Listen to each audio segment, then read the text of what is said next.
taking him down. It's time for the Miller's Edge with New York Giants legend and South Carolina Hall of Famer Corey Miller and his son, four-time SEC champion and two-time national champion Christian Miller. And knocked down again. It was Christian Miller. Here is college football playoff national champion Christian Miller on Tide 100.9 and 12:30 a.m. WTBC.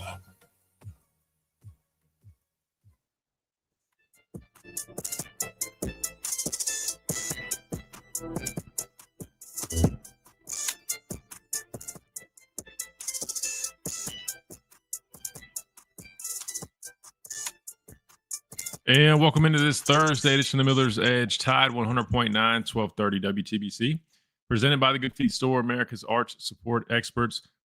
Hope everybody is doing well. Hope you guys are ready for an exciting day here on the Miller's Edge. Now, we don't have anything lined up right now. So I know we had Clint Tuesday, we had Tony yesterday. We don't have anything lined up right now, but we will get back into the whole Alabama LSU talk, breaking it down. I feel like we hadn't really got to dive deep in it. We did with Clint, but in terms of just kind of how we normally do on here, hadn't had a chance to really dive too deep in it yet. So we will plan on taking a little bit further look at the matchup itself, some things that we're looking out for, some matchups, some keys. We'll talk about all that stuff like we usually do. Then you guys know tomorrow is Prediction Friday, so we'll save our predictions for then. You guys can too. Remember, we always do offer predictions. You know, they come with if you get it right, they come with a prize. So if you do get it right, we haven't had anybody get it right, get you a signed football, and we'll definitely try to hook you up some other cool stuff. Chase, I almost said some swag. I feel like that word is probably about out the window by now, man. I probably would have sounded like I was 45 if I said that, but you guys know how we use that term in terms of like gear, right? They always say like, oh, if you go to a camp or something, oh, we got some swag for you. I don't even know if we can use it in that sense. We obviously stopped using it in the fashion sense, but I don't even know if we can get away with it there anymore either, bro. They're going to start calling me Unk if I do that. That being said, some other things going on. Nothing too big that I have other than I know we have to go back and listen to the teleconference from yesterday.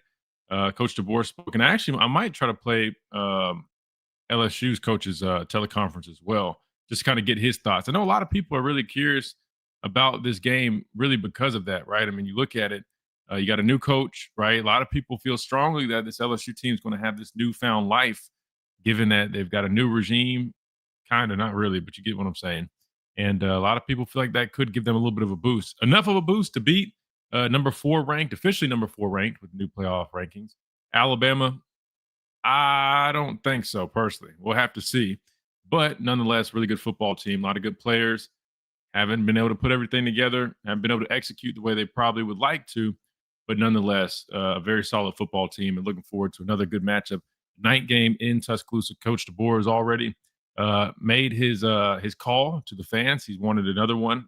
Tennessee was obviously a great atmosphere, and they want to recreate that, do it again, and then continue that over the next 3 weeks, because we do have 3 straight home games in Tuscaloosa before traveling on the road to Jordan-Hare Stadium. So that being said, let's do this, Chase. We'll stay on task, right? We'll go ahead and hit our first timeout. We'll come back. We'll dive into things. We'll hear from Coach DeBoer. We did his teleconference yesterday. We'll probably go ahead and hear from the LSU side of things, just kind of see where their head's at. One thing I did hear is that, hey, look, they plan on being aggressive, right? And that doesn't shock me one bit. If anything, that's probably one of the few things that will give them a chance in this game. We'll talk more about that when we dive deeper into the action later on in the show right here on the Miller's Edge. Before we hit our break, don't forget about our friends over at the Good Feet Store, America's arch support experts. Try before you buy, nothing to lose. Check them out right now. If you're dealing with any type of pain, whether it's foot pain, knee pain, back pain, hip pain, they will take care of it right there at the Good Feet Store. Midtown Village is where you can find them here. Go to their website, goodfeet.com, for more information or to schedule an appointment or to find the nearest location to you. Plus, they are doing the Good Feet Kick for Cash giveaway. Go enter right now for a chance to go kick field goals for some free cash right there at goodfeetkickforcash.com. Easy sign up, name, email, that's it. And it gets you entered in that contest. If you get selected, you get a chance to go kick some field goals. If you make them, you win some money, some free cash. If you miss them, you still walk away with a prize from the Good Feet Store. So do that right now, goodfeetkickforcash.com. Again, that is the Good Feet Store. Improving the quality of people's lives 2 feet at a time. We got to hit a quick timeout. When we come back, We dive into this Thursday edition of the Miller's Edge. Tide 100.9, 1230, WTBC.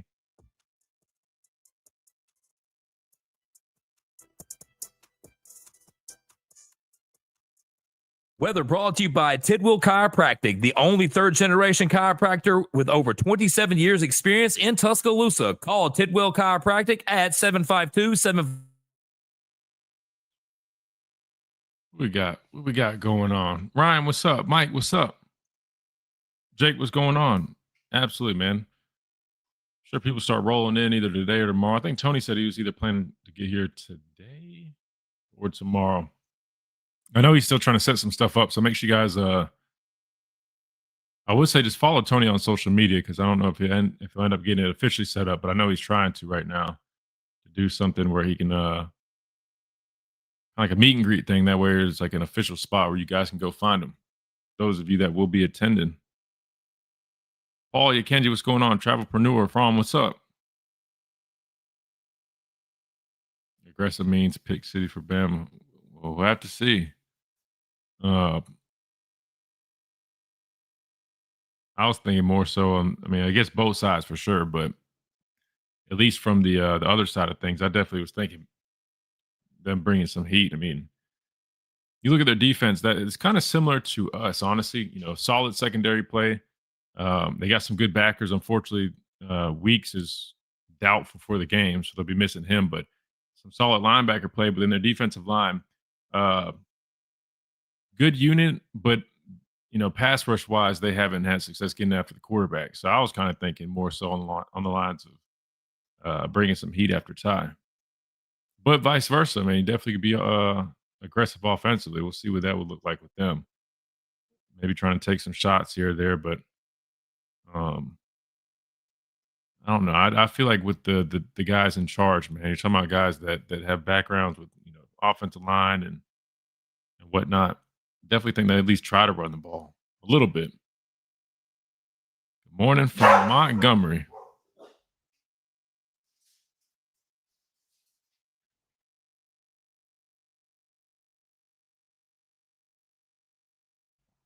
Think they're down to their third string tackle. Yeah, that's their biggest problem. We'll definitely dive into it. Both Weeks brothers are on the report. I didn't know both of them were. I know Witt is doubtful, which, I mean, I feel like he's been out for a minute now. At least it seems that way. But yeah, that offensive line, man, gave up 7 against Texas A&M, who I think is like the top team in sacks right now in the country.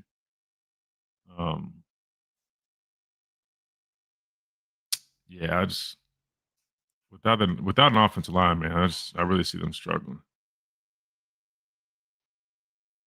There it is. That's why. Okay, I got to remember the profile pictures now. ALK. That's right. That's what I thought, man. I don't know what changed or why it's doing that. That it just does the usernames instead, but I'll remember the pictures now. I'm definitely remembering the pictures, which is good. Worst case, I just call you guys by the username. Same thing. You guys know who you are.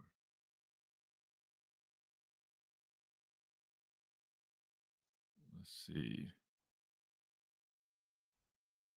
Should we listen to the LSU guy first or Coach DeBoer? Let's do Coach DeBoer first. We'll do Coach DeBoer first.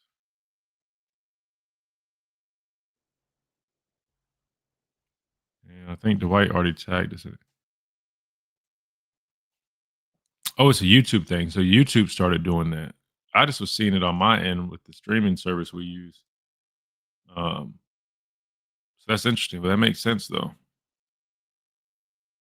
Yeah, shout out to White. He already tagged us in it, so we ain't even got to go searching for it. We got it right here.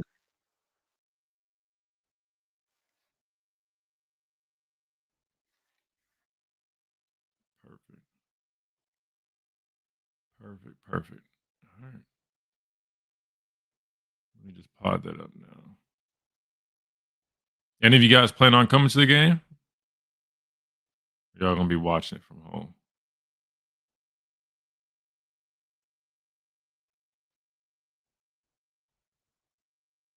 Brian Williams on the injury report. What's up with him?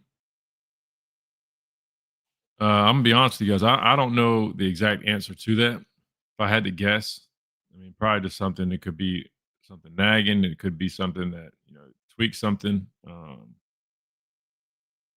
Stuff happens. I know some people are like, man, what are they doing in practice? But I think at the end of the day, you just got to remember, man, it's football, right? Guys are gonna get banged up. Guys are gonna get hurt, whether you're hitting or not. I mean, stuff just happens, especially if you're talking about soft tissue stuff. Hamstrings, groins, calves. I mean, all that stuff is, it's almost standard. But yeah, he definitely had a hard time being healthy this year. 72 degrees in Tuscaloosa. This is Miller's Edge on Tide 100.9.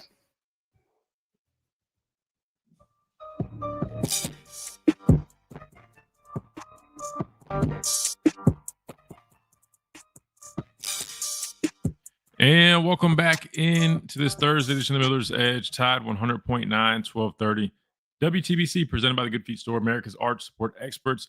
Playing some catch up today. We got to go back from yesterday and listen to the teleconference, right? We were talking with Tony. If you guys missed that interview with Crazy Tony Brown, you can always go find that on our YouTube channel at the Miller's Edge, or wherever you get your podcast, whatever platform you use, whether it's Spotify, Apple Podcasts, all that stuff. You guys can always go find it there and listen to that. Definitely some entertaining stuff. And I think we got Tony booked in for every Wednesday now at the top of the hour, which is very, very exciting. So that's going to be fun moving forward if we stick with that. That being said, let's go ahead and hear from head coach Kalen DeBoer, who spoke via the phone lines, right, for the SEC teleconference. And this is what he had to say yesterday. And hold on one second. I just had it pulled up, and now I feel like I just lost my my tab. There it goes. This is what Kalen DeBoer had to say via the SEC coaches teleconference. To ask a question for Coach DeBoer, please use the raise hand function. And Coach, while we wait on any questions today, if you could take a moment to comment on your squad as you prepare to host LSU on Saturday night. Yeah, sure. Just having this bye week was good for us, and just in a lot of ways. And got to get ready for a very talented LSU team, and it's good to be playing back at Bryant-Denny Stadium here. We just I guess I'd say we need to have our fan base as loud as ever. When they bring it, the energy is great. It's a tough place to play. So we've had a lot of success at home and need to make sure it continues to stay that way. So can do our part with our preparation and have everything locked in. And we just got to continue to execute better and better than what we have. It's been solid and improving, but we want to be our best this Saturday. For questions for Coach, use the raise hand function, and we'll begin with Charlie Potter of Bama O-Line. Yeah, hey, Coach. What kind of steps have you seen from a guy like Dijon Lee? Have you seen him take as he continues to play more and more for you guys? The thing about Dijon is from the day he got here, there was a maturity about him that just really stood out. And, obviously there's a physical presence that he has with his height and his length and just the seriousness of how he goes about everything. He was, I don't want to say years ahead, but it was different than, what you'd expect with an incoming freshman. So, I think he's built on that, and he's just, he's human. So I'm sure there was a time early on where, it was probably fast, but I just think he's out there and doesn't look like a freshman in any way. And we have all the confidence in the world in him to go out there and cover and tackle. He's going to give everything he's got from an effort standpoint. So his consistency just day in and day out, not just on Saturdays, but in practice it just really stands out. He's, again, extremely mature beyond, being a true freshman out there for us.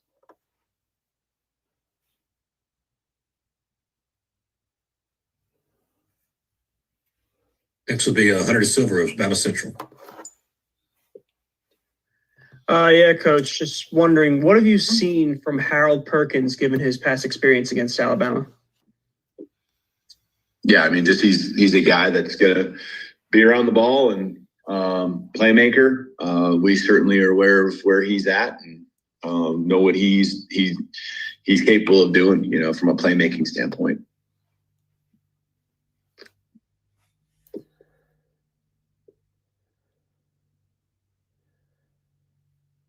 Next will be Joe Gaither of Bama Central.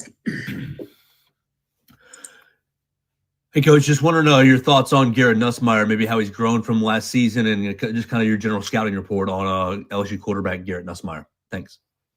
Yeah, I think he continues to take the steps. I just seen from last year to this year, just the consistency, and I think he takes care of the ball much better this year, and has another level of command. He understands the guys that are around him, and so just really impressed with the way he has played. And you can see the skill set a year ago, and you can tell he's a competitor. He's going to try to keep plays alive and things like that, and make the throws. Making the throws is never going to be a problem for him. So he's again done a nice job leading their team, and again he's one of the better quarterbacks in the conference. Next will be Steve Moulton of WZZN. Hey, Coach, always appreciate the time. Hope you're doing well today, sir. Thanks, Steve. Given the combinations that we've seen along the offensive line, be it due to injuries or whatnot, where do you think the O-line is right now heading into this LSU game, Coach? I mean, I think we've played, a lot of different guys, and I think, understanding why that is, it has been.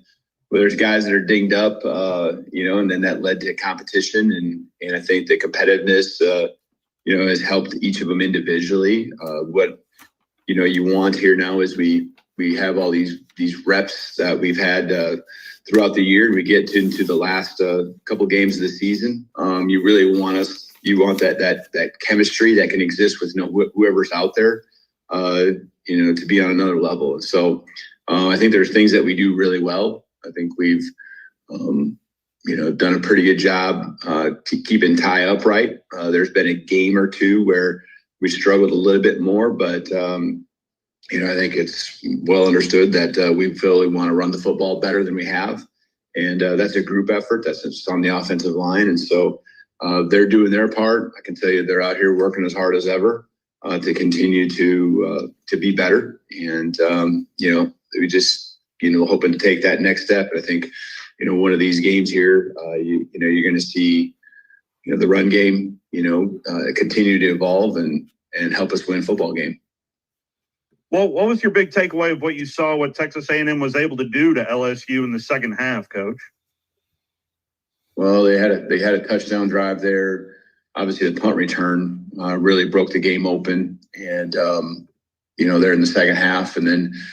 I just think Reed does a lot with his feet. He had a big game running the football, and that's a weapon right there on top of, the other skill players they have that make people miss, those receivers that A&M has, are guys you get the ball in their hands and they can go do some things. So I thought it was a balanced attack that A&M had, and they just continue to attack you, and that's kind of what happened in the game. And once they kind of got it into a 2-score lead, then the pressure is really on LSU at that time. So again, it was a good game, very good game. I mean, LSU had them at halftime, so they're going back to LSU. I mean, they're just extremely talented. They were, preseason one of the top teams picked, and there's a reason for that. It's because of all the skill and all the guys that they have on that team that can play high level football. Thank you, Coach. Mm-hmm. There you have it. That was head coach Kalen DeBoer during his SEC teleconference call yesterday. So we had to catch back up on that. Now we're going to catch back up on a break. When we come back, we'll respond to it. We'll continue talking about this Alabama-LSU matchup. We want to hear from you guys. Get your thoughts. 205-342-9904 is the number. All that coming up right here on the Miller's Edge. Top 100.9, 1230, WTBC.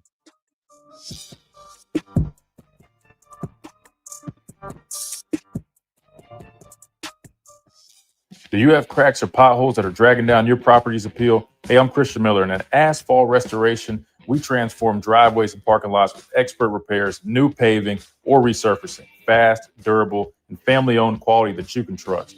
Don't let small issues turn into big expenses. Call 205-393-9149 for your free estimate today. That's 205-393-9149. Asphalt Restoration, where smooth roads start. Roll Tide. Your friends may drive a new car for under $35,000, but is it a Mercedes-Benz? Level up to luxury at Mercedes-Benz of Tuscaloosa. Drive a 2025 GLA 250 without the luxury price, just $33,988 or as low as $479 a month. A Mercedes-Benz is within your reach. A GLA for just $33,988. Get to Mercedes-Benz of Tuscaloosa before your friends do.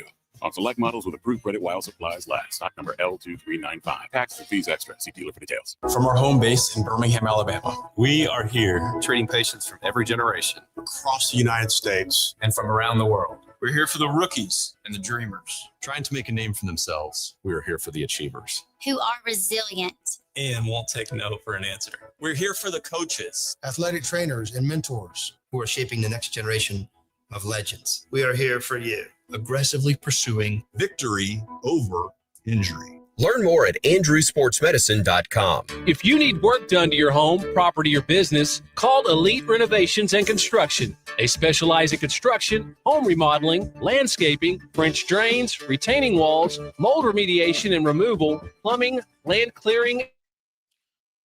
All right.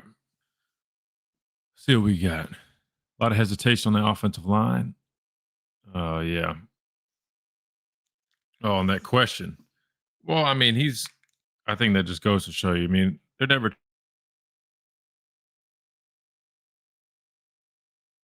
While it is true that, yeah, guys being banged up created more competition. I mean, like, there's no denying that. It's still evident that they still haven't firmly found guys that they just feel, confident in. 5 guys, I should say, at least. So he probably was a little hesitant because, I mean, he doesn't necessarily want to say that, but I think a number of things can be true, right? I mean, like, they really do respect guys like Will Sanders. You know what I mean? Like, he's impressed them. They feel like he's earned an opportunity, at least earned an opportunity. So when guys are banged up or things are looking one way, they're going to give him a shot. I just don't think they really there's just not 5 guys they just definitively feel solid about. But I mean, has it been an issue? I mean, slightly, but it hadn't been as big as I would have guessed it would have been. So, I mean, at this point, it's kind of just understanding and accepting what you got. I hear this coach bump stuff from folks. In my opinion, still about the players. Bama's better. LSU still has that bad offensive line. Tide plays their A game. Comfortable W. Yeah. We'll talk about some of these keys for sure. I mean, the fact that Alabama's at home, I think, is definitely a big key for me. I guess outside of all the other factors we'll talk about, but there's something about Alabama playing at home, man. I mean, we just play such good ball at home, and we'll dive into some of the other stuff. But you're right, offensive line for LSU has been probably. Again, it's kind of funny how a lot of their issues kind of mirror our issues. We've just been able to overcome them a lot better. You know what I mean? Like, they've had issues with their offensive line. We've had issues with ours. Maybe not as bad. 9. But pass rush hasn't been great. Same thing for both teams.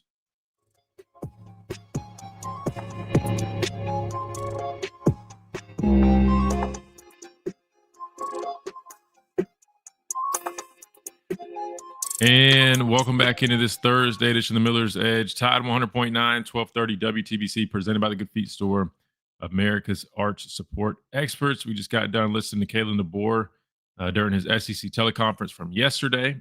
Spoke about this matchup against LSU. Had an interesting question, Chase. I asked him about his thoughts on that game with Texas A&M and LSU. Obviously, if anybody watched it, you saw first half. It was a tale of 2 halves. First half, a pretty close game. Second half, LSU got curb stomped.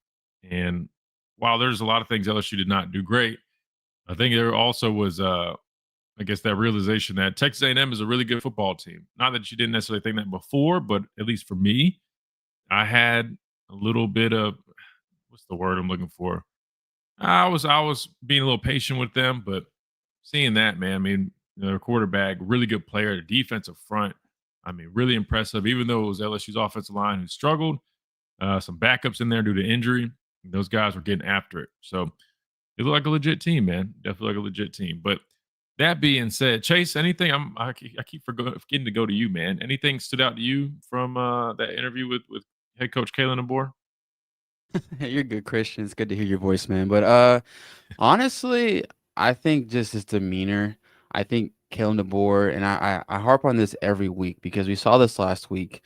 Not saying he couldn't be happy, a lot more joyful and more loose, but it's business, business, business. And I think Kalen is understanding the magnitude of what the price is to win, especially with a very, very dangerous LSU team. Very dangerous. They have a new identity now. They're not under Brian Kelly or their OC or anybody that was under the lineage of Brian Kelly. This is a new LSU team. They don't know much about it. Like, yeah, they know about their defense and Garrett Nussmeier and of that sorts, but they're riding high. This is a bye week. And you've seen teams in the past where they're riding high, they have a bye week, and they just can't find their footing because of that week alone and not being able to play somebody. So I think, and what I've heard is practices went pretty well. They were very much attention to detail, especially when they were talking on Hey Coach yesterday. I think Kalen is just really wanting to get his team prepared for it because it doesn't get any easier. You have Oklahoma, and they had a very, very good game against Tennessee.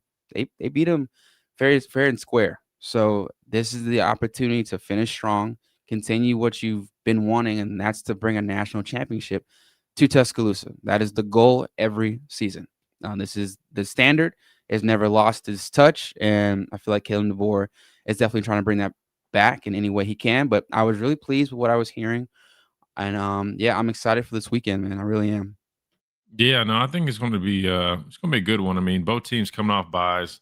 Um, even Coach DeBoer mentioned it, right? New coach, some fresh energy there, but kind of was looking more into Frank Wilson, who's taken over as that interim coach, and it does it sparks that question, right? I mean, everybody's talking about it because it does happen, right? It's almost like there's that new blood, right? That new energy that all of a sudden people, whether they had frustrations with the previous coach or that they're hearing all the external noise. Can we see that from this LSU team come Saturday? And if we do, which I think there's a good chance we do see some of it, is it enough, right, to overcome the barrier of facing a very hot Alabama team at home in Tuscaloosa at night? I mean, that's going to be the biggest question. But I was looking up a little bit about Frank Wilson. There is an article from, I guess, NOLA.com. So, in their neck of the woods over in Louisiana. But I mean, this guy seems like he brings some juice, right? I mean, and literally, not just, I guess, hypothetically, but he's started this tradition now with like a big drum. I'm reading something about he's setting the tone with the drum, maybe something he got from, I didn't read all the way through this, but something maybe he adopted from Pete Carroll. But and as silly as that kind of stuff sounds, and I know it sounds like, like kindergarten stuff, like, oh man, the coach beating the drum, hyping his guys up type deal. You'd be shocked, man. Sometimes that kind of just gets a little bit of a movement going. But allegedly that was one of the big things that they have changed since Brian Kelly's firing, right? He's got this new drum that he implements that kind of sets the tone for everything. And sounds like, he's one of those coaches. I don't know how many of you guys had, were coached, but especially by different coaches, but there's always like different styles of coaches. You got like kind of the laid back coach that yells all the time, the coach that does things that kind of come off as corny, but the guys end up buying into it and it kind of brings some juice and life in there. Sounds like this guy is kind of one of those guys that's kind of trying to, do some things to kind of really get the energy and stuff going. And sometimes guys really buy into that, man. I don't know Brian Kelly personally. Kind of judging his demeanor and stuff. I don't know. He kind of rubs me as being, I don't know, Chase. He don't look like somebody, and I could be totally wrong, but just judging off of the reactions of players and former players, I don't know. I don't know if he would have been like this guy seems a lot more, I guess, relatable for these players right now, which, in turn could have a very positive effect, man. So I don't know. We'll have to see, but I definitely am very curious of how things look. I know we talked about this a little bit, but talk about some of the changes and the nuances that you might see with a new change. With somebody calling the plays, right? That's going to be interesting because if you look at it, man, I mean, offensive line a huge issue. Obviously, this guy can't just change that, but they need some type of whether you want to call it a spark. They need some type of help, right? Offensively, they just haven't really been able to establish that this year. And I'm sure there's a number of reasons for it. Offensive line being a big one, injuries being another, failure to establish a true running game. They're dead last in the conference in that category. Quarterback all banged up. They got to figure out something. So I'm really curious what kind of wrinkles we might see with the change at that spot and how that could maybe affect their offense. Could it give them enough juice?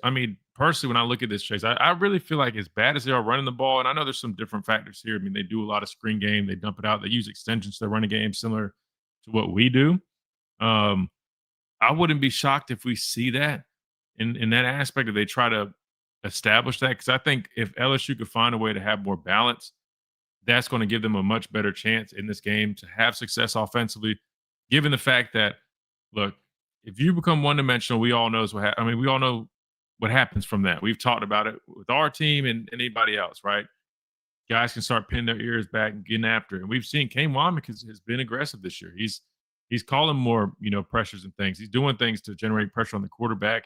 Pass rush is starting to pick up. Guys are building their confidence there. The last thing LSU wants to do is come to Tuscaloosa and be one-dimensional with the beaten up offensive line that is very short of even mediocre at times, and have their quarterback who's already banged up getting even more beat up in this game. So definitely just a lot of questions that I have that we won't really know too much until 6:30 Central Time this Saturday evening. But I definitely have been kind of trying to look into this stuff, which is leading me to the fact that I need to go back and watch some of the tape from where these guys came from, these coaches, right, before, just to kind of get an idea on kind of how they call things or what they like to do. That would definitely be interesting as well. But let's do this. Let's hit a timeout. And if I can, I might try to pull up that his teleconference, right, from the LSU side of things, see if we can find that and stream that and hear what they had to say. Since we're going to dive in a little bit more to LSU as we keep breaking this game down. Right here, the Miller's Edge, Tide 100.9, 1230 WTBC, presented by the Good Feet Store, America's arch support experts. Quick timeout. I'll be right back.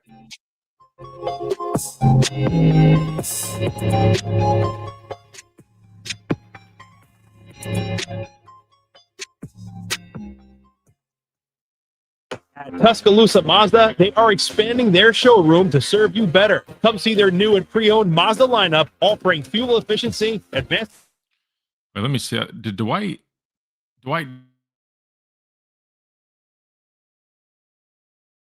Did you tag me in the LSU one too, or no? If you had tagged me in it.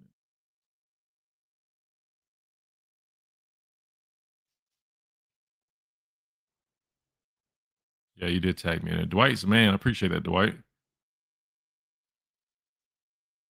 Dang, it's 13 minutes long.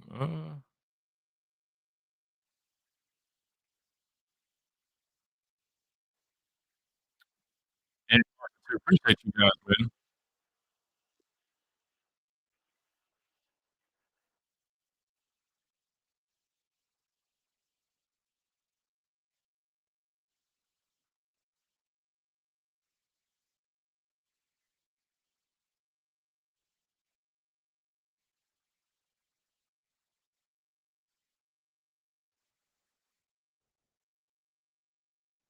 All right, yep, we'll do this. We'll listen to that. I'm just really curious, kind of what he had to say. I think I heard part of it, but I never listened to the whole thing. Yeah, appreciate you guys, man. Never seen a guy get fired and have players, former and current, talk about a coach like Dick Kelly. Yeah, and I was talking to Tony about that yesterday because I was seeing like a lot of former players like going in on, not going in, but just kind of like almost like subtweeting Brian Kelly like when he got fired. And I was like, damn, I wonder what he did. But to my knowledge, he was not very fond of having former players around the program. Not like sideline stuff. I know like game day, you see some former guys probably, but I heard it was more so like how they allow a lot of former players here to come back. And rightfully so. I mean, it's important to do that kind of stuff. I'm not saying you have to, but like, especially at established programs, Alabama, LSU, number one is great for recruiting. I mean, because there's like recruits here all year round almost, right? Obviously, there's like, dead periods, whatnot, but you get what I'm saying. To have former players back, working out, just being around the program, a lot of these guys growing up, watching those guys, being able to interact. I mean, I can't tell you how many times like I'll, be at practice and they bring over an edge guy, come talk to me like, hey, here's Christian Miller, played here, played edge, blah, blah, blah. Like, it's great for that.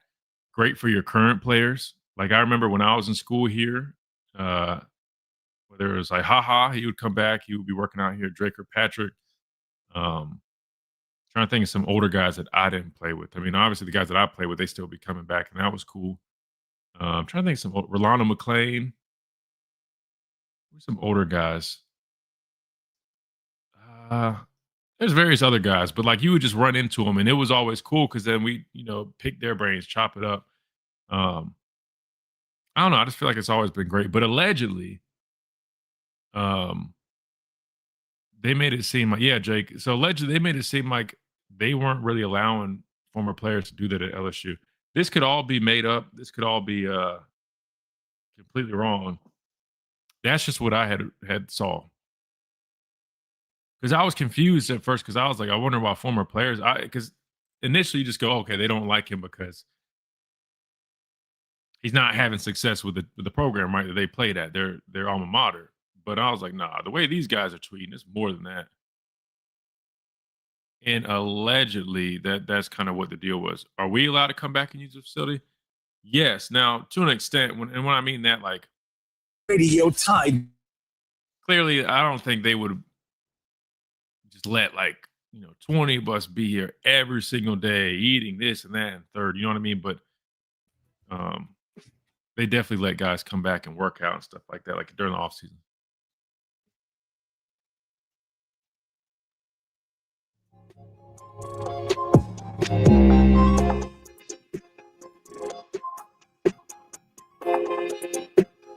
And welcome back into this Thursday edition of the Miller's Edge, Tide 100.9, 1230 WTBC. We heard from head coach Kalen DeBoer during his teleconference, but we're talking a little bit about LSU, doing a little bit more of a dive on these guys. Again, a little bit of a new look LSU over the last few weeks, firing Brian Kelly. You got Frank Wilson taking over. And I was trying to read up a little bit on this article about some of the changes that they've seen since he's taken over. But let's go ahead and hear directly from him because he also spoke yesterday during the SEC coaches teleconference. So this is what interim LSU head coach Frank Wilson had to say. Yes, sir. We'll do. Preparation has been steady. A tremendous opportunity before us against a very quality opponent in Alabama. Tall task, but I think our team will be up for it. The presentation and preparation indicates that we're eager to go play to better ourselves from our last outing. And so one day at a time, growing our football team up to go to Tuscaloosa in a hostile environment and to play to the best of our ability is our charge. All right, Coach, we'll begin with Cookie Riley of The Advocate. Good morning, Coach. Good morning, Cookie. I was wondering why you decided to bring back the drum. Yeah, so it's something I learned years ago from Pete Carroll, and over the years have continued to carry with us since probably 2005. And it was introduced to me, and I grew very fond of it. It representing the drum being the heartbeat of the football team, and making clear understanding and distinction that when the football goes into play, the game starts. At the end of the game, the referee will hoist the ball above his shoulders, indicating the game is over. There's no life left in the game. And so For our special teams unit, they breathe life into the game. And so being a tone setter, whether it's the kickoff return team, the kickoff coverage team, is pivotal to us to be able to start fast and breathe life into the game. And so I wanted to bring that symbolism, if you will, of the heartbeat. So we could charge our special team, we could charge our team that when the ball goes in play, life has been injected into us. And we use the drum to be symbolic of that as we play it. And Coach, just an injury update. How is Carius Curran and Whit Weeks heading into this week's game? Carius will have a chance. I think his progress has been a steady one. He's played more and more in each one of the practices. And so I'm optimistic that he'll have an opportunity to be able to play for us. With Weeks, not as much. I think he's probably more doubtful at this time, considering today. We'll see in today's practice how he looks. So we're hopeful, but I'm not quite sure but I think Carius Curran is trending in the right direction.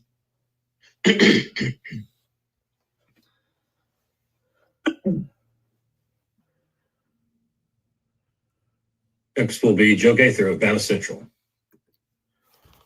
Good morning, Coach. Thanks for your time.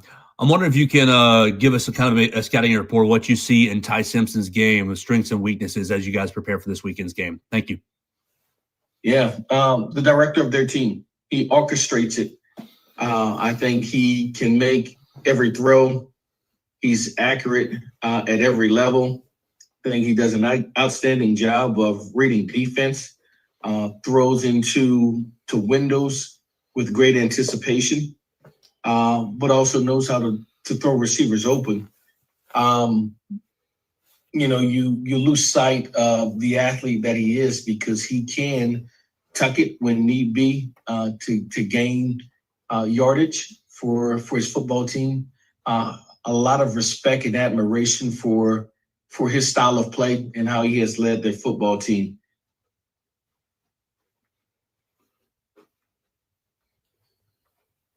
Next will be Michael Cobble of WBRZ. Hey, good morning, Frank. Hey, Michael.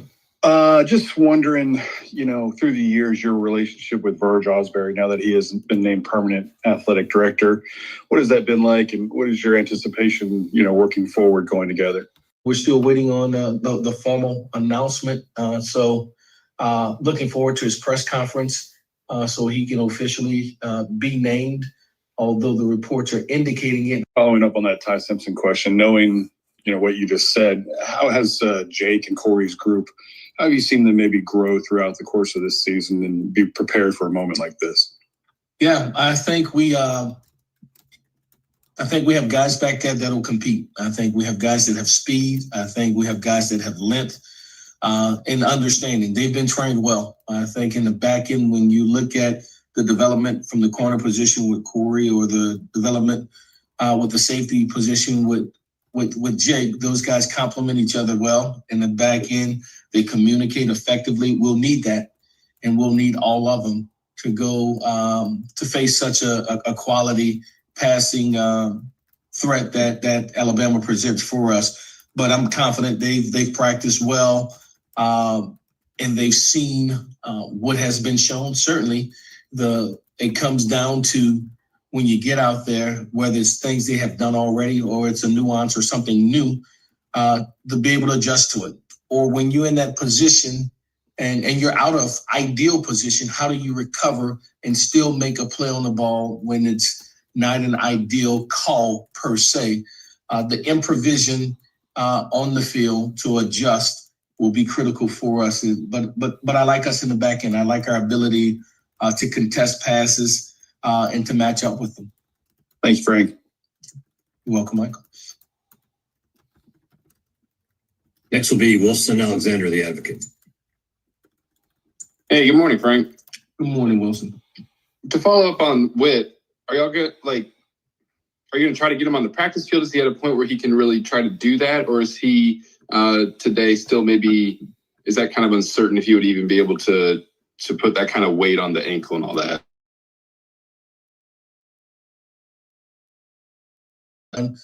He'll be on the practice field, but the game isn't just linear.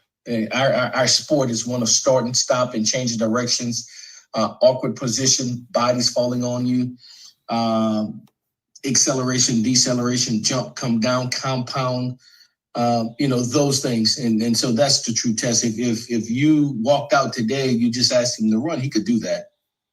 And so we have to put him in the situations to gauge his pain tolerance to see if he could. And he has a high threshold for pain tolerance. But you just don't know because it's not just muscles that are in there. Sometimes it's nerves and those other things that can be annoying, if you will, or sharp pains.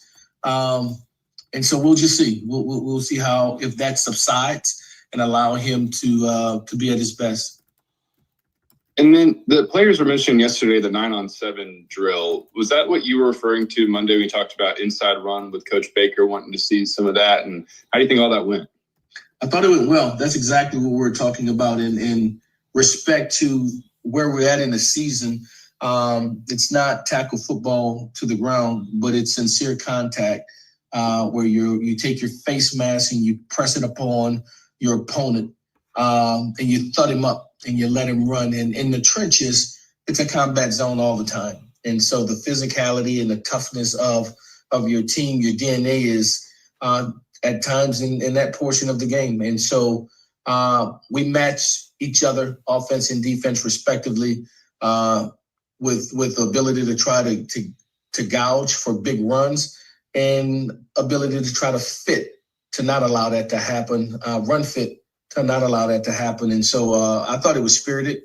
I thought our team really got after it, and it kind of lit a fire. They were asking for more, but you have to control those settings naturally, and we did so. But to see our team salivate and want to compete and want redemption if one or the other got the better was certainly rewarding for us. Well, we'll stop there. There's a few minutes left, but that was actually that was an interesting answer right there, Chase. I want to talk a little bit more about that and elaborate. But first, we got to hit this top hour break. When we come back, we'll do just that. We'll respond to that. He talked about that 9-on-7 drill, and I'll explain a little bit more about what that is. But that's an indication, Chase, that those guys are hungry to get active and get physical, man. That's pretty much what that means. We'll dive into more of that when we come back right here on the Miller's Edge. Tide 100.9, 1230 WTBC, presented by the Good Feet Store, America's Art Sport Experts. Quick timeout. We'll be right back.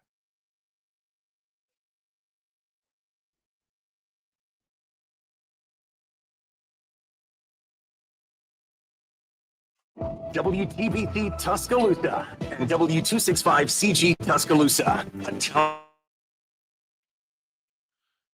Couldn't believe about the story. BK to 9 out of 10. One of the oh yeah, I think it was it Lacey they're talking about.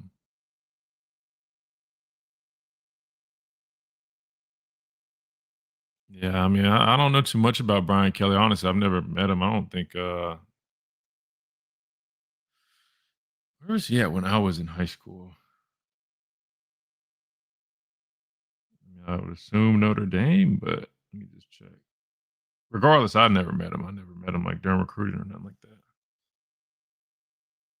Let's see. Where was he at in 2013?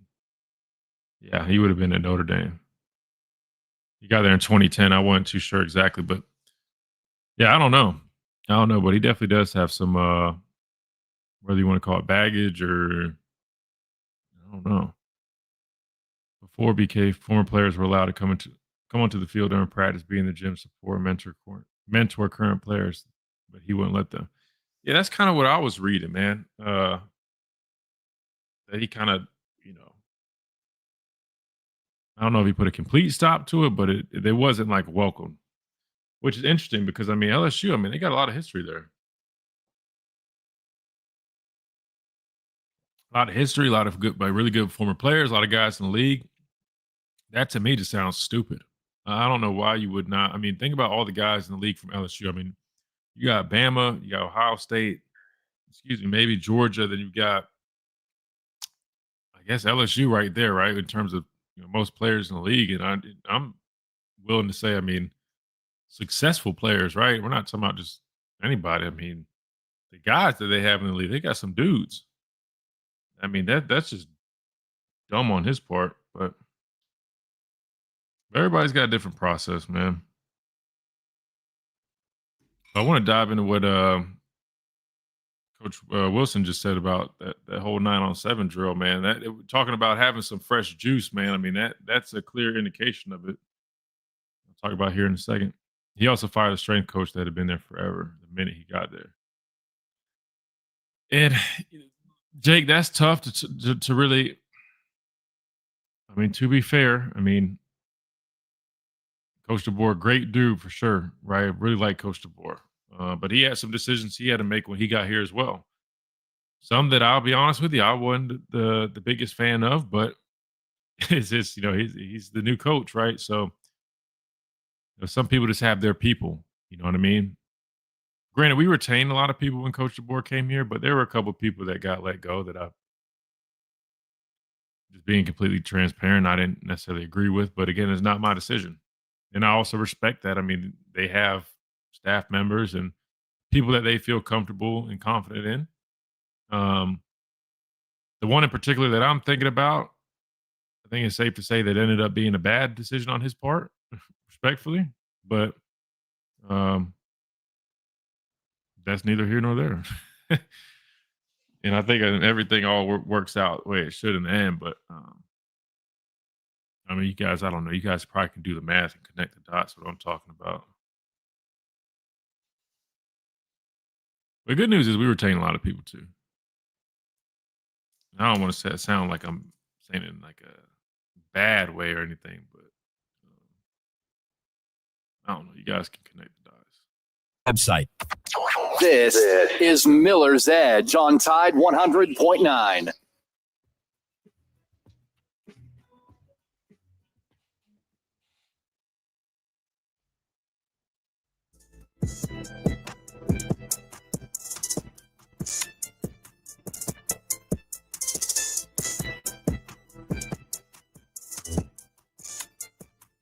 And welcome back into this Thursday edition of Miller's Edge, Tide 100.9, 1230 WTVC, presented by the Good Feet Store, America's Arch Support Experts. All right, Chase, we just heard from Coach Frank Wilson, interim head coach for LSU. And there's a few minutes left, but we can stop there because the answer he just gave, it was caught my attention, right? We talked about the drum, that little tradition thing that he brought back.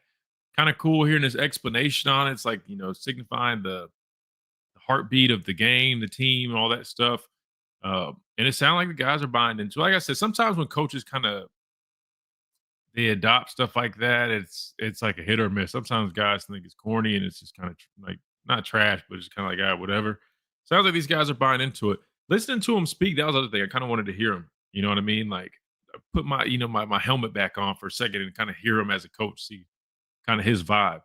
And he definitely seems like somebody you might want to play for, you know what I mean? Kind of, I don't know. He has that vibe to him. But what I wanted to talk about and elaborate on was that final question. They talked about that drill that they were doing and trying to assess things. And basically, inside, what did he call it? Either inside run or team run drill, depending on the school, whatever. I mean, people have different names, coaches, whatever. But basically, it's a 9-on-7 drill. And I know all about that because we did that here at Alabama all the time. Did it with the Panthers too. But basically what 9-on-7 is it's a team run drill minus the secondary guys. That's what it is. So you basically have, the defensive line, the linebackers going against offensive line, tight ends, and running backs. And it's a run period that you do. And it's legit just running the football. Everybody knows it's a run. It's not like a team drill where, it could be pat. No, this is just straight. It's basically, I wouldn't even say an extension of Oklahoma drill. Sometimes, there's like 3-on-3 Oklahoma drill type deal. This is, I guess you could look at it as like an extension of that maybe. Anyway, that's what he was referencing. He was saying that they were doing.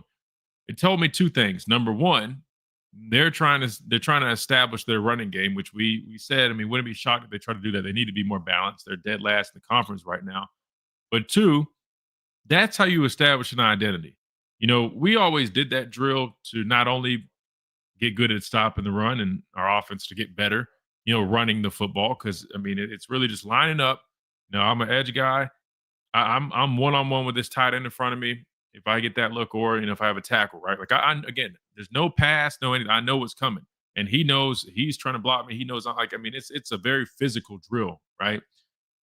That said, he's talking about the guys were salivating over it, wanting to keep going. They had to the way he was describing it, he was basically saying, got real chippy. Guys were really getting after it. We had to kind of settle it down.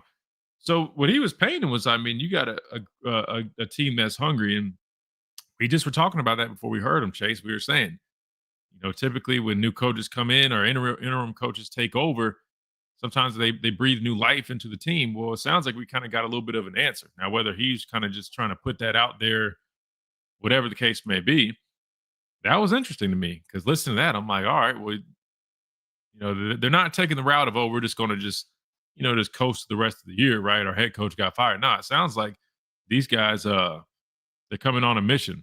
But let me ask you this, Chase. Now that I've kind of described that a little bit, and elaborate on his answer, we now know, it is a fact these guys are indeed feeling, energized, right? The new coach is taking over. They're leaning into it. Sounds like LSU's trying to, show up in Tuscaloosa and look a little bit different, right? We were wondering, hey, how things might look a little bit different too schematically. Well, they're emphasizing team run drill, right? Inline drill, 9-on-7.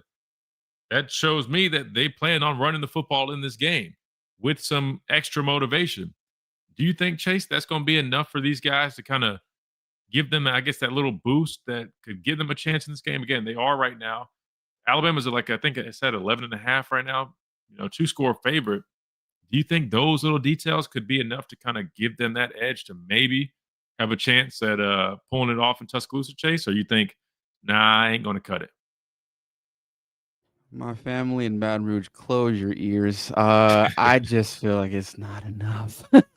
It's Not just enough? Bama right now is on a heat missile. They're firing on all cylinders, and it's good to hear the progress down in Baton Rouge. It's a stepping stone. It's something to harp upon if you're an LSU fan. But where Alabama is right now, it, they're just too far from LSU. And you'll see that in the trenches. You really will. And I don't know. I just feel like Alabama is just too good right now. Even with the injuries that they got going right now, it's just they're on a different level that I don't think people are realizing.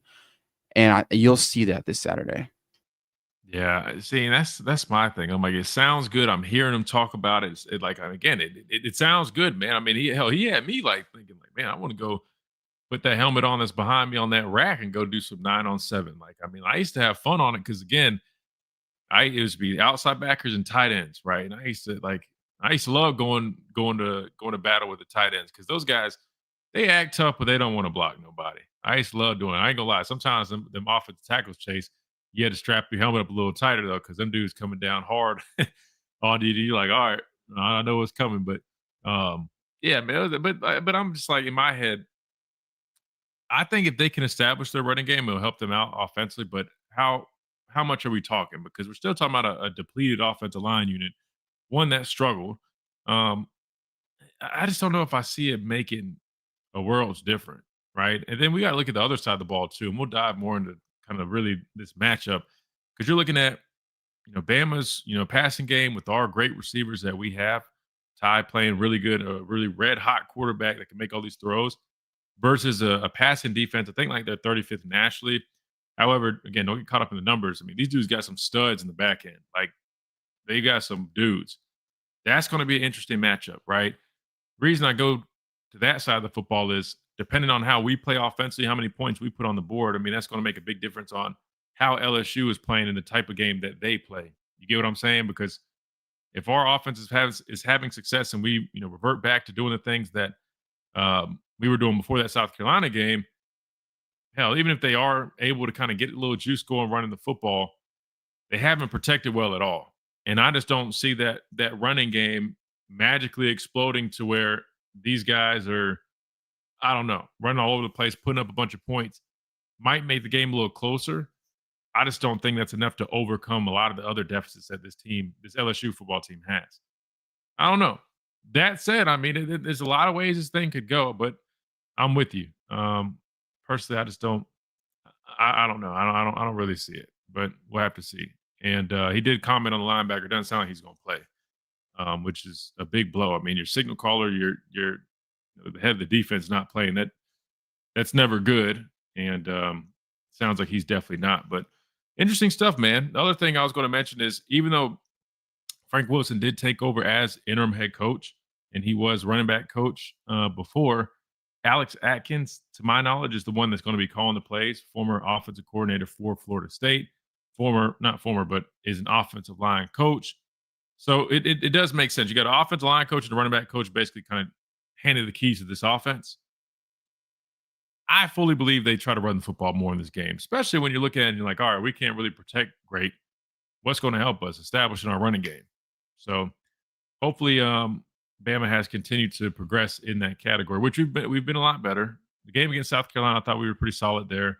And before that, playing Tennessee, I know their back did have some explosives, so we got to tighten up in that area. But I just don't know if even with these changes, that just is going to magically change LSU's ground game all of a sudden. If anything, I don't know. We'll have to see. Looks like we got my dad on there. He just popped up. Well, he popped up, then he popped out, then he popped back up. Let's see if he's on here. I don't see you, but it sounds like I can hear you. Are you with us?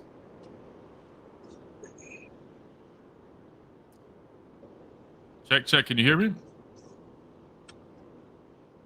All right, let's do this. I don't think he's fully on there. We can hear him. I definitely hear him breathing and driving. So we got him on here, but I don't think he's ready. So Chase, let's do this. Let's go ahead and hit this timeout. We'll get that figured out. That way, when we come back, we can hear his thoughts.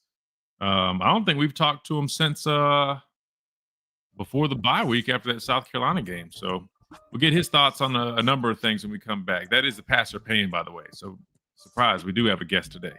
None other than the Pastor Payne. We'll be joined by him when we come back right here on the Miller's Edge, Tide 100.9, 1230, WTBC.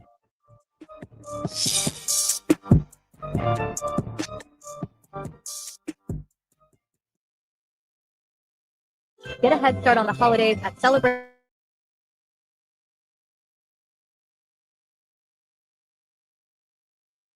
Whoops, I'm still muted. I don't know where he went. There he is. Can you hear us? What up? Yeah, I can hear you the whole time. All right. Your mic is kind of weird. What do you mean? Like it's canning. You must be on a different system. Maybe it's going through my computer again. My main setup is still like I can't connect to the internet with it, so I've been using my laptop, and it's just been it's been a pain in the ass to put it. I mean, just to summarize that. I don't know. I mean, it's using my. It sounds good. I mean, I can tell. Yeah, I mean, I don't know. Like I said, I'm just rolling with it. It's using my mic. Sometimes the reason I was wondering when you said that, because sometimes it'll kick over to using my my computer mic, but it's not doing that right now. So I don't know. But who knows? I've literally been on the phone with all these tech people and all this stuff, and they just keep walking me through the same stuff over and over, and it doesn't fix. And now they're saying, "Oh, well, you need to just bring it into the store." So I guess I have to bring this whole desktop into the store.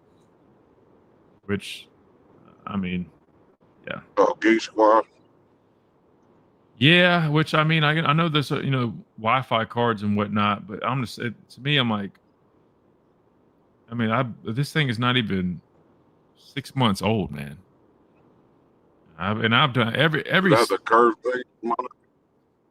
Yeah, that's the monitor is fine. It's the desktop, the setup, the PC. The PC itself, like it will not connect to Wi-Fi, and it's not the Wi-Fi because all my other devices work fine. It's just the PC. I've got the antennas in the back. I mean, it's got a built-in. The Wi-Fi card is already in there and whatnot, but I might just have to maybe it's faulty. I don't know. Yep. So I've literally been using my laptop for like 3 weeks, which is just annoying because I mean, it's not bad, but it's just hard to like. I got used to being able to manage all my tabs and doing everything. Like now, everything's all small on here. But yeah. But anyway, yeah. Let's talk a little Alabama LSU.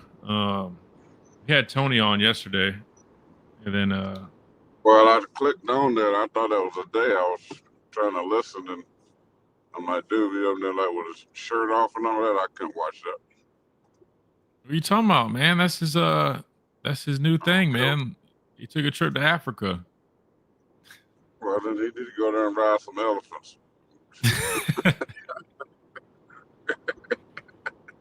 Nah, he took a trip to Africa, man. Took a trip to Africa. Wi-Fi adapter may need to be updated. Man, I just bought this PC and it was already, it's pre-built, but it's got the what is it, like the Wi-Fi card built in, but it even came with the Wi-Fi antennas. I mean, everything had been running smooth, and I've updated drivers, I've uninstalled, reinstalled, I've reset network. I mean, everything you could think of, I've done, man. School PCs. Man, I don't know if you guys, I forgot to mention this. They announced Morgan Wallen was playing in the stadium, Bryant-Denny Stadium. Good luck getting tickets. Y'all better enter every giveaway that you can enter because those damn things are like $500 plus. I might bring up this conversation. This is kind of a random conversation, but I did the math. If you think about it, we've got almost 100,000 seats. There's going to be floor seats that are even more. But let's just say on average, because really the average ticket price is going to be way more if you talk about like floor seats, all that stuff. But let's just say $500 times, we'll say just 90,000, just for the heck of it. That's $45 million they're about to generate revenue over one concert. That should pay. I mean, shoot, I don't know how much the athletic department gets, but hell, you talk about revenue sharing and NIL. Shit, that should pay for the whole damn team. At least. Even if you took half of it. Yeah, but you gotta pay the marketing we've done's been it's not, they won't net nowhere near that. No, but still, but even if they netted, dude, say you bring in 45 million, the city's got to get some. You pay Morgan Wallen all the production, all that. Even if that's a few $1 million, bro, that's crazy. Tuscaloosa, call 205-345. That's why they're having concerts there now. Yeah, it's going to bring in so much money. I mean, bro. On our website. Tide 100.9 Tuscaloosa weather. Partly to mostly sunny this afternoon, the high 75. Tonight, increasingly cloudy. With Oh, a low yeah. of 52. Like Tomorrow, mostly the cloudy. beer and other stuff Developing they'll sell, showers and revenue. thunderstorms during the No, not day, revenue, high I'm sorry, but like 73. Saturday, a small concessions, chance like of you guys shower, the said, high bro. 76. I'm James Spann I mean, with that the don't Alabama even Weather make Network sense. on Tide 100.9. It's 73 degrees in Tuscaloosa. This is Miller's Edge on Tide 100.9.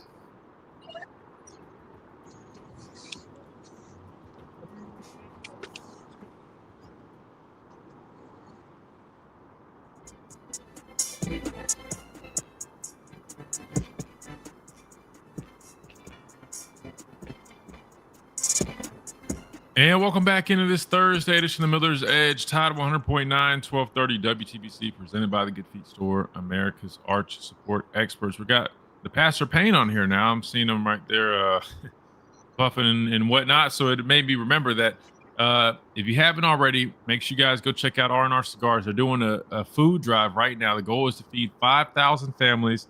And the deal is, if you do go to R&R and donate, you are eligible for 50% off of one cigar, right? So they're paying you back for your contributions to their food drive. And even if you're not going to get a cigar, make sure you guys consider going and helping them out with that. 2703 Gary Fitz Street, right there at R&R is where you can where you can contribute and where that takes place, the whole food drive that they're doing right now.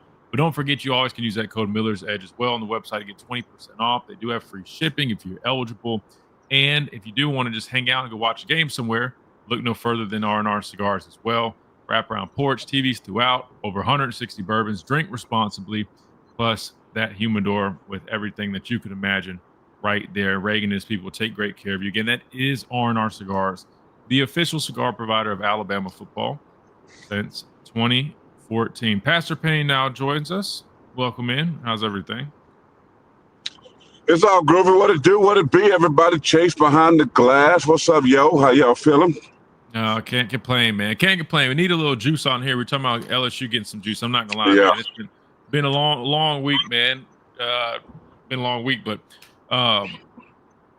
where have you been at though, man? I mean, like you showed up post South Carolina briefly. Then I mean, did that game just take it out of you? I mean, like, No. what happened, man? And that's called being a pastor of a church now, full-time job. So my schedule can be anything, and meetings to ministering to speaking to, I'm all over the place. I mean, so that's what it is. It's just hard. I mean, it ain't hard. I love it. I love my job and love what God got me doing, but it's definitely, doing a ministry like I had for years where I created my own schedule and just working with dudes and doing Bible studies and athletes, those are easy. But, when your pastor's full-time in the morning, people call in, prayer, people sick, you got all kinds of stuff. So, but yeah, that's where I've been. But I've been listening, I've been tuning in. I love that coach. I don't even know who he is. What's his name? I love the interview about the 907. Let's talk about getting that attitude right. Maybe that's what LSU needs instead of Brian Kelly's softness. And so, yeah, we'll see. What do you think about? Well, let me start here. Because I want to get your thoughts on all these coaching changes, these coaching firings. I'm sure you got plenty of opinions on that. But we'll stick with LSU for a second, I guess. What do you think about this matchup? You just mentioned you like what you heard from that coach. I thought it was solid. He sounded like a good dude. Frank Wilson, he was a running back coach. Yeah. He's taking over. Alex Atkins is taking over as the play caller. I think the rest is the same. You got Baker, coordinator defensively. Look at this LSU team. A lot of people have picked them preseason to be a title contender, definitely a contender in the SEC. They had a quarterback returning, threw for over 4,000 yards, plethora of talent, offensively and defensively. Always going to have some good receivers. Things were looking good, but then this year it just hasn't been that, right? Had a quarterback that's been banged up. Offensive line has been really bad. Can't get a running game going. Don't really get after the quarterback too well. Got a great secondary. There's some good players on defense, but they've been banged up too. Their starting linebacker, Weeks, has been out for quite some time. Do you think they have a chance in this Alabama game with the new interim head coach, maybe some newfound life? How do you see this game kind of panning out when you look at it? Both teams coming out buys, by the way. Yeah, that's always the norm for this game. Both teams have buys. But, I mean, listen, LSU's been a disappointment. No doubt about it. I mean, everybody was very high on them with Mettenberger, the quarterback. They had some nice players on the outside. The problem was the offensive line because they lost the majority of those starters to the National Football League. The defense was supposed to be the gem, right? You get a new defensive coordinator. They come in the first game of the year. That was kind of the measuring stick right off the bat. You up in Death Valley, in my part of the country, up in upstate South Carolina. You beat Clemson, who everybody else had high hopes for, and saying that this team was going to be a national championship type team. And then all things, everything goes like, oh, LSU, but then the wheels fall off. And I don't know. I mean, you look at this defense looked great against Clemson, but hadn't looked nothing like that since. The offensive line's bad. The quarterback has no time, and they just became a train wreck. So when I look at this game, I love what the coach said. I love that he's instilling the intensity, mindset, aggression. All that's good, but at the end of the day, Alabama's just so much better. They got so much more consistent, better football players. Ty Simpson playing great ball. Defensively, they're doing pretty good. Starting to get some pressure on the quarterback, which was a concern for me to start the season. Alabama should win this game. I mean, this should not be a game, to be honest with you. But as I said against South Carolina, LSU got 5 stars, a lot more than South Carolina. They got players that Alabama wanted in their locker room on that football team. So they have talent. They have speed. They have length. I heard him say all of that. They got what it takes to win games. They got a quarterback that can play.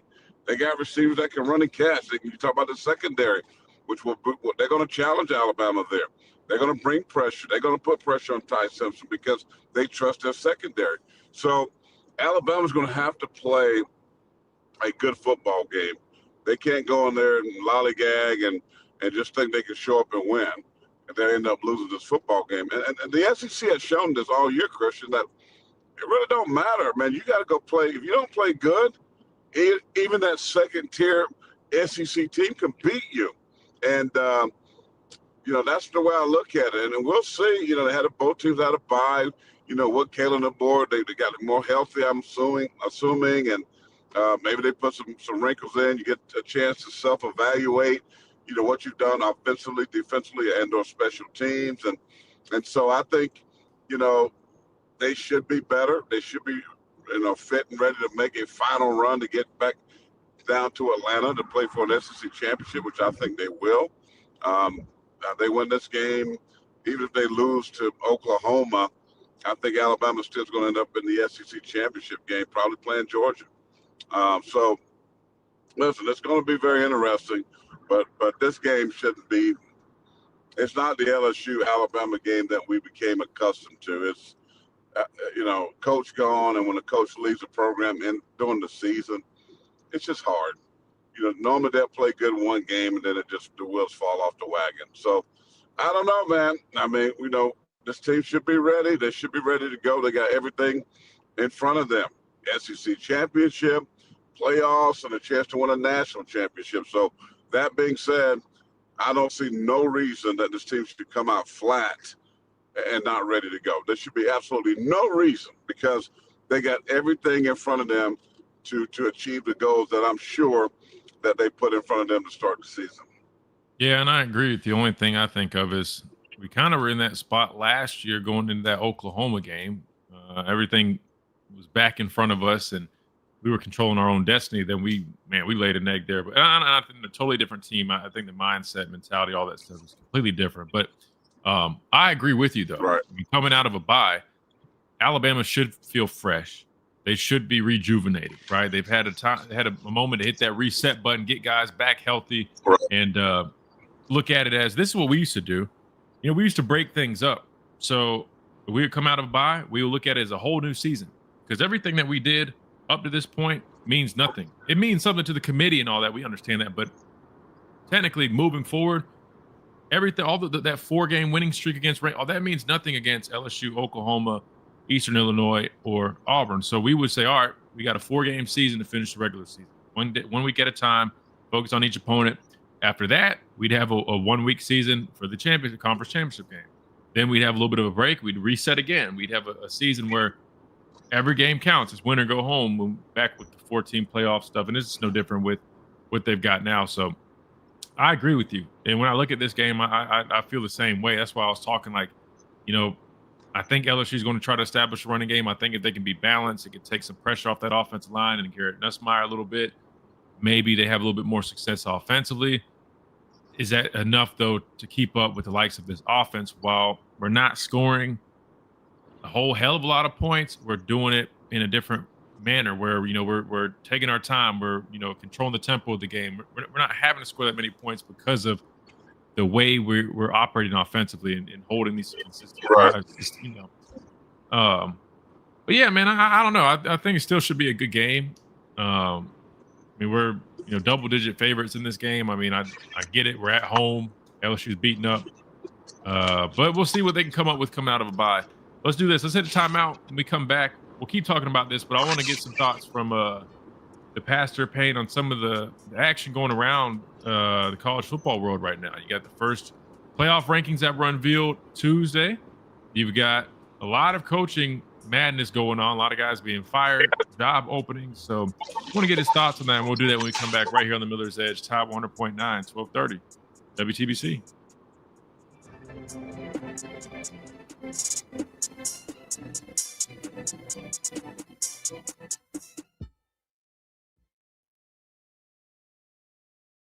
Your flagship home of Alabama sports. We are a championship school, and school is in set. Chase, you must read minds. You know what's crazy? I literally was going to be like, man, I wonder if we got any other songs we can use. I was like, might be time to freshen up the intro and outro music. And of course, you just naturally did that, bro. So you might be reading my mind. Like I promised to God, I was just thinking that like today. Then you got something fresh.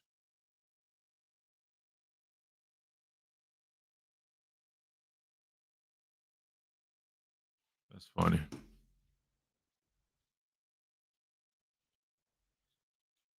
Here comes the kiss of doom.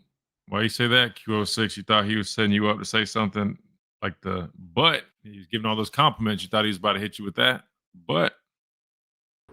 Can you hear me? Yeah, I got you now. I don't know when I was trying to look at the chat and it just kicked me out. I don't know why it's doing that.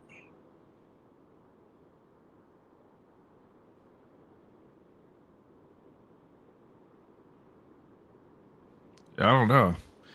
Who knows, man? This whole internet stuff's just been a freaking mess.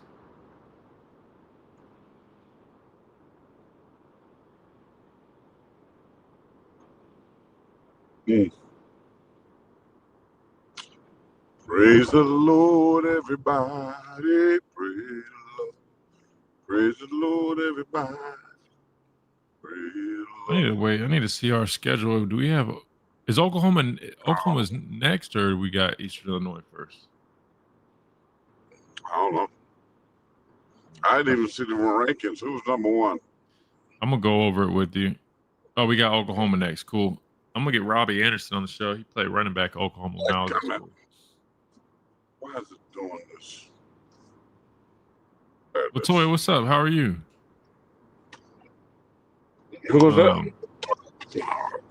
In Latoya in the chat. Yeah, rankings came out, and a matter of fact, ironically, I just I closed that tab like 10 minutes ago. I'm like, man, I don't want too many tabs up on my laptop. I don't want it to. Let me not even say that. I don't want it to. Alabama's at 4, so the top 4 or 5, excuse me, were the same as the AP. So you got Ohio State, Indiana, Texas A&M, Alabama, Georgia, and it shuffles a little bit. They had Ole Miss at 6. I think Oregon was at 6 in AP. BYU at 7, Texas Tech at 8, Oregon at 9, Notre Dame at 10, Texas 11, Oklahoma 12. Texas at 11? What's their record? 7 and 2. They had the loss to Florida, then the week 1 loss to Ohio State. So they've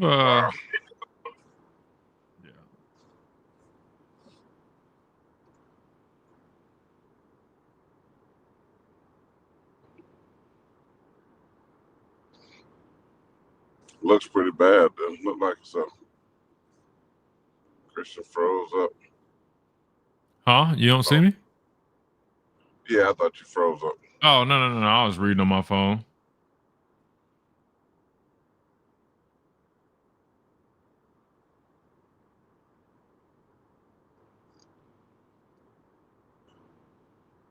So is Alabama in front of Georgia? Yes. Yeah. Alabama 4. Yeah, I mean, with that head-to-head. Alabama 4, Georgia 5. Here, I'll put it on. Well, you're not going to be able to see it. I was about to say, I was going to put it on the screen. Like I said, the SEC is 3, 4, and 5. Big Exactly. 10 is 1. I tell you what, Indiana looks good. You buying them? Yeah. Where's Oregon at? They had them at 9. But remember, with the way they do it, though, so they also, the 4 conference champions get an automatic spot. So I had it pulled up. Let me see if I still have it. Basically, what it was, hold on, let me find it.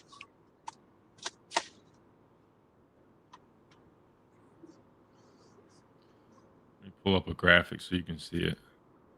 They had Memphis playing. If it standed where it was, Memphis would have played Georgia, and the winner of that would have played Alabama. That would have been good. Said it would have or wouldn't? Would not. I know. I was trying to say that too. I was like, respectfully, man, I would rather not be matched up with Georgia if we didn't have to be, just because, I mean, beating a team twice like that is definitely tough. But some of our folks in the chat were like, we're not scared of them. We already showed that. I'm like, Yeah, they not. I hate when they say that. We're not scared. What do you mean we're not? You ain't playing. Who cares?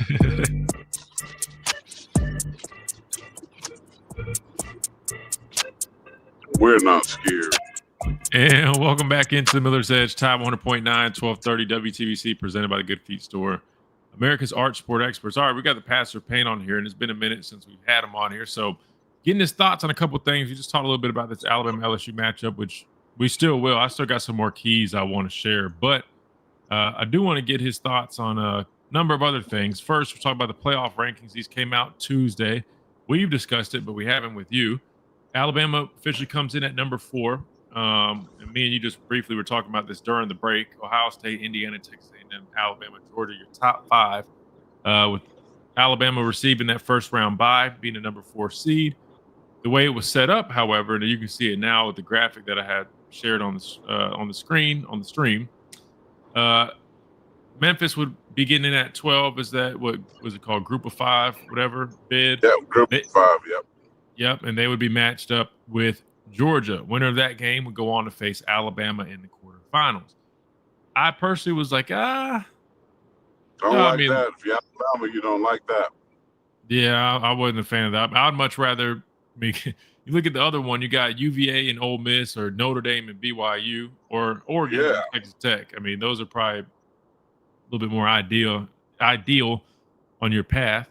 But yeah, I mean, any initial thoughts? I was asking our listeners yesterday, was there any surprises when you look at this list? I know Mike and a couple others felt that Notre Dame was a little too high, coming in at 10. Remember, they lost week 1 and week 2. Texas A&M, and the other one was Miami. So I know they're at 18 right now in the first rankings. They kind of fell off a little bit since they've now got 2 losses, but just curious, was there anybody on that list you were surprised about? They put UVA in there, I guess, as like the expected ACC champ. Yeah, I don't care. I mean, I don't even care about this stuff right now. I mean, I think it's a bunch of hyperbole. I think it's just stuff that it gives us as radio people, it gives the fans stuff to argue about. ESPN makes a lot of money on a stupid show. And it doesn't mean a hill of beans, really, because so much going to happen this month. There are going to be more losses. There are going to be more upsets. And it's never going to be what they got up there. So my thing is, let the season play out, right? Let the championship games play out, and then then you have a big show, and you unveil the top 16 teams. I mean, because even if this graphic is going to change so much, and I don't really. I even watch. I used to sit there and the college football playoff reveal happening on ESPN at 7:00, and I'd be like watching on my phone, driving in the house, at the house, whatever. Like now, I'm like, man, I'm not. This is a bunch of crud, and that's all it is. I think, these teams, Alabama, they're up there. They got as I said earlier, they got the right path to go and probably be higher. I mean, because people in front of them, I believe, going to lose before Ohio State, Indiana I would think have to play each other in a championship game. One of them going to lose. I mean, so I don't know. I think when you look at Ole Miss, when you look at teams like Oregon, you look at Notre Dame. I'm not buying Notre Dame. I don't think they're a good football team. What about BYU? They still have not lost, but they haven't really played. They ain't played anybody, but they're intriguing. But I don't like them playing the big boys when they have to play them. So I don't know. I don't really. Who cares? Alabama's a top 4 team. However you want, they can be 3, 4, 2. Ohio State, they won, but really they beat Texas. But that was the first game of the year. I mean, I don't put a whole lot of stock in that. I really don't. I don't put a whole lot of stock in that. First game, Arch Manning trying to find out his way. So I don't even know how good Ohio State is. I mean, besides that, they played Penn State last week, right? Or whenever it was, 2 weeks ago, and beat them soundly, and especially in the second half. But that game was close for 2 quarters. So let me ask you this though. You said you're not fully sold on Ohio State. Well, Joel Klatt, he made a comment not long ago, and he had mentioned that he feels the difference between Ohio State at number 1 and even Alabama at number 4 is significant. Like he harped on the fact that he felt that Ohio State was clearly a better football team. Like not like just by a little bit. He said there's a clear jump and a clear gap between number 1 Ohio State and even number 4 Alabama. So you clearly disagree with that. Yeah. 100%. So I'm going to Klatt. My dog back. does too, I guess. Catch this one. I'm Klatting back. I'm Klatting back. Nice. Because I think that's a dumb opinion in my opinion. I don't think there's a big gap. I will say I think no, it's not a big gap.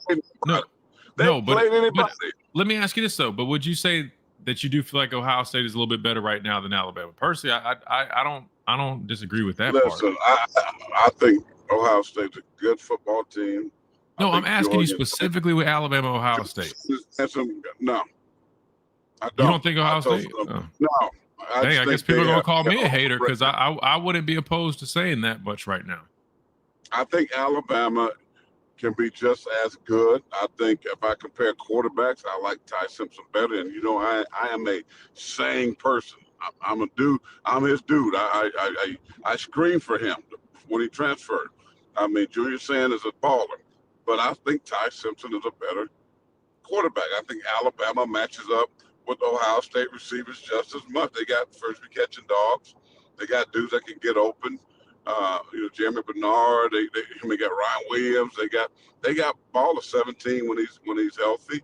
I mean, offensive line will be the difference maybe, but they're playing decent. Just that right tackle left, we got to fix that. But defensively, they're finding a way. I don't think Alabama has. They don't have a Caleb Downs. They don't have a true dude. Like Ohio State has some good inside backers. Both of them, man. Collectively, Alabama has a good unit. They're good and not great, but they're good and they can beat you. They're good enough to beat you. So, I mean, if you look at it from that standpoint, maybe I can see why Joel Klatt is saying what he's saying. But, man, come on. I mean, yeah. They beat Penn State, a decimated team who got fired the coach. They beat Texas in the first game of the year. And it was not a pretty game. Like, it's a Texas team who's not great either. But they had a chance. I'm just saying, so how can you sit here and say an Alabama team who looked like poo-poo in game number 1 against Florida State, and all they've done is rattle off wins against very worthy opponents, in my opinion. That's a much better than what Ohio State has played. So for me, that means something. So I would not say clearly. If I said they're better, maybe because of the defense, the linebacker, the Caleb Downs, that would be the only reason I would give Ohio State an edge over Alabama. The only reason. But I cannot sit here and say they are clearly better. That is stupid. Well, you took the words out of my mouth, and I was about to say before my own listeners call me a hater. That's what I was going to say. I don't think it's some clear gap. I think it's a very small margin. But the reason I probably would maybe give the nod to Ohio State, or I definitely would not give too much pushback if someone said that, would be what you just mentioned. Ohio State's defense, I know they hadn't played hardly anybody really. And I know if you probably compare the offenses, like the numbers for the offense that we played and compare those to the likes of the ones that Ohio State played, definitely Alabama probably has played better offenses for sure. But number one, from a personnel standpoint, I mean, like you said, Caleb Downs, some of the players they have on the back end, but then those guys, those two backers that they have, one of them's, I mean, without a doubt, a first round. I can't remember, not zero, but the other one. I can't remember, but they're both like 6'4", 6'5", but they also can play off the edge. I mean, it's almost like having like two Jahad Campbells, man, at inside backer. They're special players, but their defense, I mean, they're allowing less than like 7 points a game on average. Now, again, I get that the offense that they're playing probably aren't nearly as capable, but still, to do that on a consistent basis, whether you're going against the 50th ranked offense or the 20th, I mean, that still is holding people less than 7 points. It's damn impressive. Yeah, but I saw Penn State gashed him a little bit in the first half of the run game. I really did. Yeah, no, I'm sure that they look. Listen, I'm not saying they're invincible, but I'm just saying for me, that's why I would. There's some vulnerabilities for sure, but I would give them probably the slight edge because we just agreed on that, right? Our defense hasn't been as consistent. However, I'm not saying if we get matched up with them, we're not beating them. No. I'm just saying if we're talking about the argument on who is the better team right now, I probably would give them the nod just right now. But the good news is I think Alabama has a better offense. Ohio State has a better. Yeah, I agree with you. Yeah, I agree 100%. No, I agree with that. My thing is, I think we're very battle tested, but I want to see our true test is when we play a team that is really good defensively, like we've seen out of the likes of whether Missouri, even South Carolina's defense, really, really good defensive team. But neither of those teams, we talked about this already, but just to reiterate, neither of those teams had an offense to complement that good defensive play. To me, Ohio State is that type of team, right? Oklahoma's closer to it. Oklahoma has a really good defense. Their offense still isn't great, but it's better than the likes of South Carolina and Missouri. That will be another good test for us.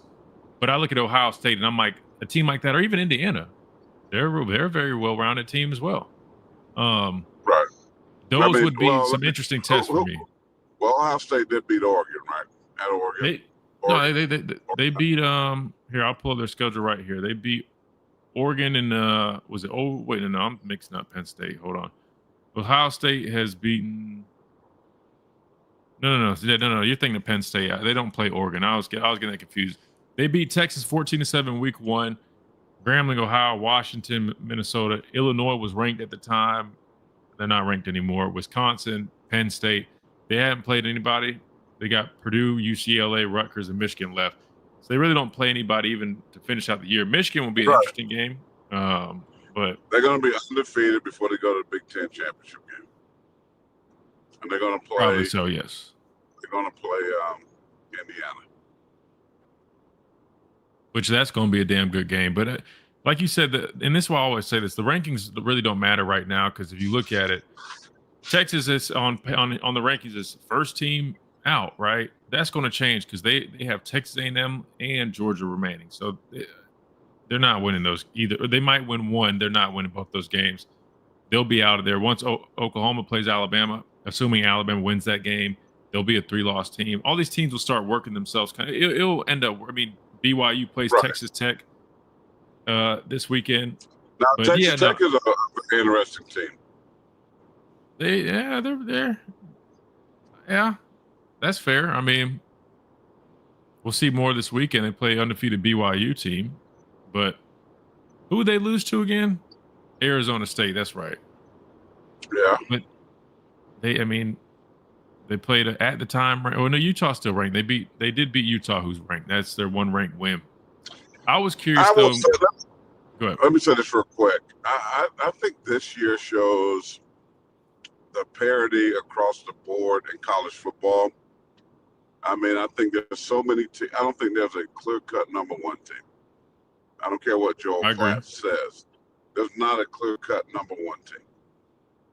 I think you got 1 through 15 to 20 that any given Saturday could beat anybody, each other. So I just think with the NIL, with this money, teams like Ohio State spending north of $20 million, Texas spending all this big money. Texas Tech, look how much money they're dropping. Not just on football. They paid that softball pitcher $1 million. Right. So there's so much money out there that I'm being honest with you. I have not been a fan of college football this season at all. I watch it, but I'm not like if I miss a game or if I'm going somewhere church. I'm not the same person when it comes to.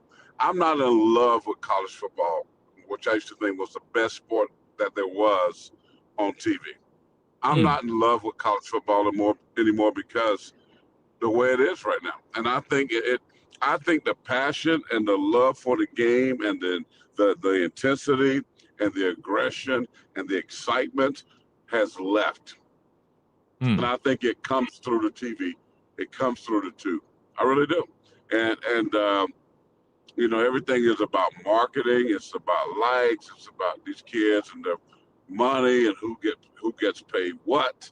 It drives me nuts, and I think it's taken away from the game. I really do. And I can honestly say I don't love it. I went to the South Carolina Alabama game. I went to South Carolina Oklahoma game. And I was on the sidelines. I enjoyed being down there because I was with my circle, my people, the players and coaches. But from an overall standpoint, nah. I've lost interest the way I used to have interest. I used to be what you call a aficionado, if you will. I mean, of college football, but not anymore. I mean, listen, I hear what you're saying. I still really enjoy it, but I definitely feel like it's lost a little bit of the luster. Just a little bit. Maybe not as much as how you're describing. And again, it's different for everybody. I'm not saying you're wrong. I'm saying for me at least, it's not too bad, but I do feel some of those differences. I'm not gonna lie to you. Even to the fact that in terms of, you mentioned like the parity, and this is no shot at the players this year, but I was looking at like the Heisman odds, and I'm like, man, if you're Ty Simpson, you got to be. I know he's not focused on this, but I mean, it's there for the taking. I mean, like if he was going to win the Heisman, this is going to be the year. I was looking at like the other odds. I mean, who else? I mean, you got him playing phenomenal, then you got Indiana's quarterback, Julian Sands up there, but you don't have a Travis Hunter. You don't have a Ashton Genty. You don't really have anybody. I mean, you would think the Ohio State receiver would have took over and been that guy, or Ryan. They're having, a little quieter years than maybe expected. And I mean, I'm just saying, like, Ty Simpson, that's why, Lenore Sellers should be kicking himself, but that's not his fault. It's the coach's fault. But this and year, offensive line play. I mean, it's just bad. I mean, the overall, there's not a bunch of dudes when you turn the tube on that you know about, that's jumping off the screen, that you're excited about watching, like a Travis Hunter, like a Shedeur Sanders. They had juice, man. They brought people to games. I mean, I think college football lacks that right now. It really does. So, I mean, I haven't even really watched game day. I mean, and Lee Corso's the most fun I had watching. He's gone. I mean, I don't know, man. I do like watching Coach Saban, but he's stoic. He's very stoic. he offers a little bit of a, he every now and then he'll. I was confused what he was talking about with Julian Sand, because I'm like, Julian Sand was early enrolling, was there for like 2 weeks. He made it seem like a whole year. I'm like, I know he was just trying to get a joke off, but I was like, that was look, I will say this: the chat, they all are disagreeing. They're saying, hey, we still love college football, and I'll let you say this because I already know what you're thinking. More so from like a fan perspective, it's not going to change too much for them, right? Because they're still like, the experience is the experience. Meaning, like, what I'm saying, the tailgating of this and that, like, we never did that, nor do we do that like that. You get what I'm saying? So that part doesn't change. You get what I'm saying? I get what you're saying, though. We're really invested in like the actual product of what we're watching, and not saying that you guys aren't, but I'm saying like the way we watch is probably more from like that like competitive standpoint, trying to break things and analyze it. And I think that's why we kind of have a little bit more of that perspective. And that's not like we're better than you. I promise it's not what I'm trying to say. I think it's just kind of just the way we watch the games are probably a little bit different in a respectful way. If that makes sense. No, that makes sense. Quick, I want to shout out the Brian Harden, Pop's family, and Braxton, and Pop's wife and his sister. And man, what a difficult time. And I know that they're going through. And just wanted to say I love him, man. I love Pops. And I loved all his family. They were great to us, great to you. And man, just pray for his family. I talked to Braxton, prayed with them, and you know, the thing that they have said to me that they were devastated, which I can understand that. But even as a pastor, sometimes you just don't have the words to say, especially when you're close to the people that's going through that pain. So I know prayer will work, and I know that God's comfort and strength will be with them.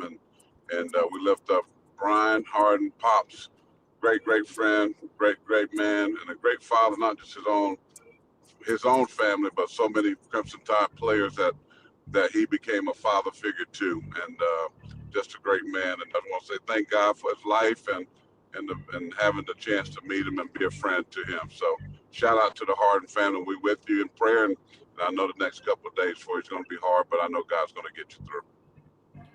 Absolutely, man. Couldn't have said it better.